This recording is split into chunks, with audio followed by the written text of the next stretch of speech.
У Беларусі з канца красавіка распачалася барацьба з баршчэўнікам.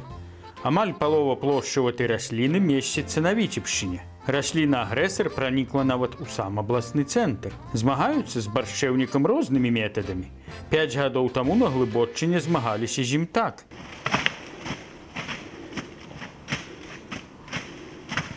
Але найбольш эфектыўны спосаб змагання з баршчэўнікам хімічны. Таму цяпер менавіта яму і надаецца перавага. І вельмі важна зрабіць гэта вясной, пакуль расліна не вырасла і не зацвіла.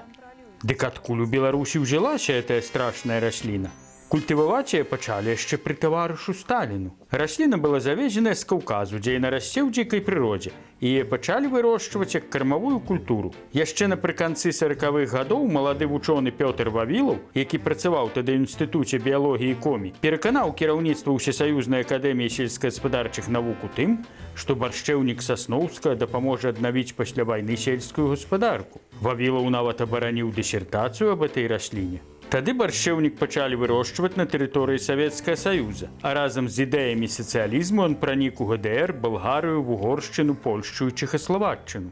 Але вінаваціць у распаўсюджанні баршчэўніку толькі Сталіна ды Вавілава было б няправільна. Яго лічылі перспектыўнай кармавой раслінай яшчэ да пачатку 90-х. Яшчэ на пачатку 90-х, калі я вучыўся на агранома, нам казалі, што баршчэўнік вельмі карысная кармавая расліна. Хаця ўжо тады разумныя кіраўнікі ведалі, што карысць седае як беларускай дзяржаве ад ідэолагаў. Вядома ж, я меў тады на ўвазе менавіта беларускую дзяржаву, а не лукашэнкаўскую. А вось адным з такіх разумных кіраўнікоў быў светлай памяці Олег Райчонак, які ўзгадаў, як прымушалі сеяць баршчэўнік. Мол, это перспективная культура для животноводства. Треба заниматься, но разговоры так и остались, разговоры. Як аказалася, тыя рэгіёны, дзе кіраўнікі праігнаравалі развядзенне гэтай перспектыўнай культуры, цяпер не маюць вялікіх праблемаў з раслінай-агрэсарам. Але ж некаторыя бралі пад казірок і кідаліся першымі выконваць рашэнні партыі. Правда, у городце там, я не помню, кто там был директором совхоза, посеяли настоящий там уж несколько гектаров. Это ж борщевика, и потом это заглохло. Так он и не прижился у нас в районе.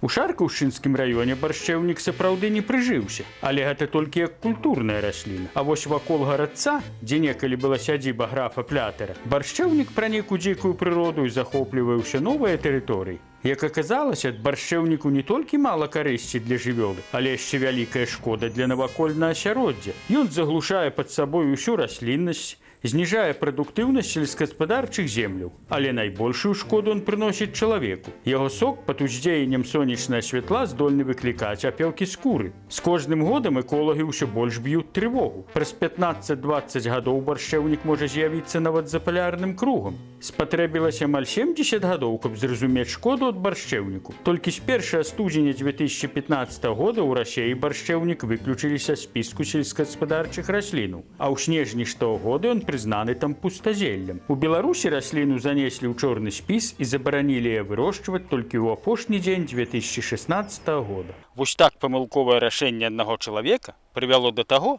што з яго наступствамі прыходзіцца змагацца не адзін дзесятак гадоў. Але гэта яшчэ кветачкі ў параўнанню з тым, колькі часу нам давядзецца змагацца з наступствамі лукашызму, які як той сок баршчэўніку пранік праз скуру ў самыя мазгі людзей. І выводзіць яго адтуль прыйдзецца вельмі доўга. Тым не менш, нікуды ад гэтага не дзецца, і рабіць гэта прыйдзецца. Зміцер Лупач, Белсат.